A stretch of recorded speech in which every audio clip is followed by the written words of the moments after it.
어떤 게 궁금하세요? CJ 대한통운인데 네. 16만 8,616원에 부프로가 좀 안 돼. 10 얼마요? 16만 8,616원에. 엄청 오래 들고 계셨네요.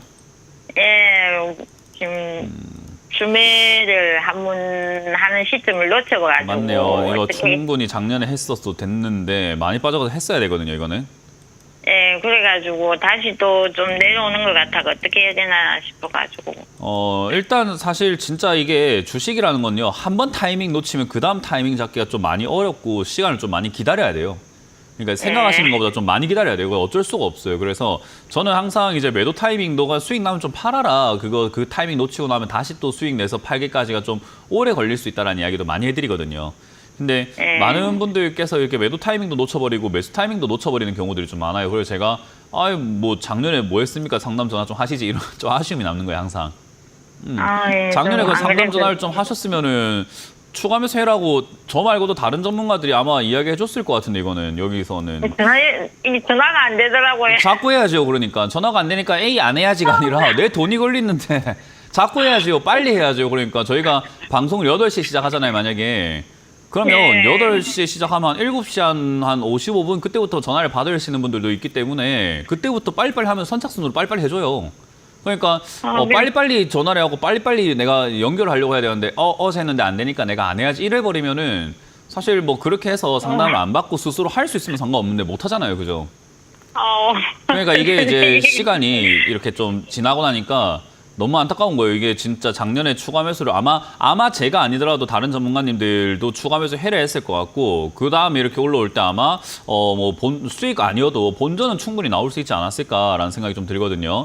어쨌든 지금 이렇게 아쉽다라고 이야기하는 거는 뭐냐면 아직까지 추가 매수할 타이밍은 아니에요. 이게 내려왔다고 해서 추가 매수하는 게 아니라 지난번처럼 이렇게 충분히 빠지고 더 이상 안 내려간다라는 어떤 좀 객관적인 어떤 좀 이 신호를 좀 줘야 되는데 얘는 지금 그냥 내려가고 있는 중이거든요 아직도. 그래서 이 정도쯤에서 다 빠졌다라고 보기 좀 힘들 것 같고 최근에도 만들어지고 있는 자리가 이 저점이라고 하는 자리가 좀 이렇게 중요한데 지난 전저점이라고 하는 자리가 지금은 한 9만 원입니다. 근데 그 9만 원을 최근에 이렇게 깨고 내려가고 있어요. 아주 미세하긴 한데 잘 보시면 내려가고 있어요. 보이세요 혹시나? 예. 초록색 선으로 지난번에 여기 파란색으로 제가 동그라미 끊는 지난 전저점과 이번에 쫙 자리를 보면 아주 미세하긴 한데 조금 내려가고 있죠. 그죠? 예. 이런 자리가 일단 저점을 깼다라고 표현을 합니다. 저점을 깨고 나면 더 내려간다라고 이야기를 해요. 그래서 지금 이런 자리는 이렇게 저점을 깼기 때문에 더 내려가겠다라고 생각을 하는 거니까 매수를 할 거면 지금 하는 게 낫겠습니까? 더 내려가고 하는 게 나을까요? 더 내려가고 나서. 그렇죠. 어차피 살 거니까. 어차피 지금 팔기엔 손실도 너무 크고 매도하실 생각은 없는 거잖아요. 그죠? 그럼 산다 관점으로 생각하고 기다렸다 하는 게 맞기 때문에 8만 원에 가깝게 이제 내려오게 되면 지난번에 8만 원까지 왔을 때 놓쳤던 기회를 한 번 더 주면 그때 잡으시면 되는 거예요. 대신에 뭐 시간이 좀 더 걸리는 건 어쩔 수가 없는 거죠. 그죠? 한 번 놓쳤으니까. 네. 그래서 떠난 배가 다시 올 때까지는 사이클이라는 게 중요하게 하지 않겠습니까? 그래서 그 사이클을 좀 기다려 보는 수밖에 없다. 그래서 이거는 8만 원짜리쯤 내려왔을 때 추가 매수를 한번 고려를 해봐야 되는데 문제는 8만 원까지 내려올 때 이 종목의 상황이에요. 이 기업이 일단 지금도 돈은 좀 잘 벌고 있고 매출도 좋긴 한데 CJ 대한통운이라고 하는 이 회사가 하고 있는 것은 물류잖아요. 택배. 쉽게 생각하면 택배잖아요. 그죠? 예. 택배가 앞으로도 성행을 할 것인가 말 것인가에 대한 그런 문제도 생각을 한번 해봐야 돼요. 택배를 사람들이 많이 한다라는 것은 어쨌든 소비를 많이 하기 때문에 뭔가를 많이 사기 때문에 그런데 살만한 여력이 안 되면 택배 사용하는 양도 좀 줄어들 수 있겠죠. 그죠?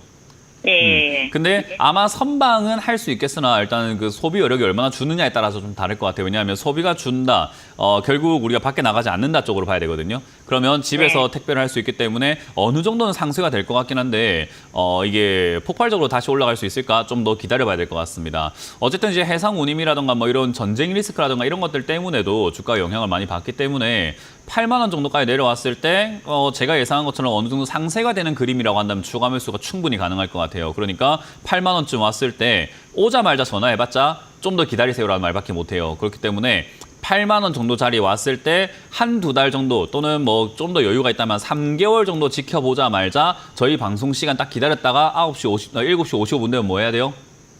칼같이 전화 걸어야죠. 이해가 되세요? 그러니까 전화를 계속 걸으란 말이에요. 그래야지 뭐라도 이렇게 상담을 받을 거 아니에요. 그러니까 나태하게 방치하지 말라. 제가 항상 그 이야기를 합니다. 그래서 네. 전화를 다음번에는 8만 원쯤 왔을 때 한 3개월 정도 팔면은 좀 유지가 된다. 그럼 제가 아니라도 좋으니까 다른 전문가님들한테라도 일단 전화해갖고 일단 상담 받으세요. 그래서 추가 매수를 이제 내가 좀 해야 될 것 같은데 괜찮은 자리가 어딜까요? 물어보면 상세하게 아마 다들 설명해 주실 거예요. 네, 이해가 되셨나요? 감사합니다. 네, 그렇게 하시길 바랍니다. 고맙습니다.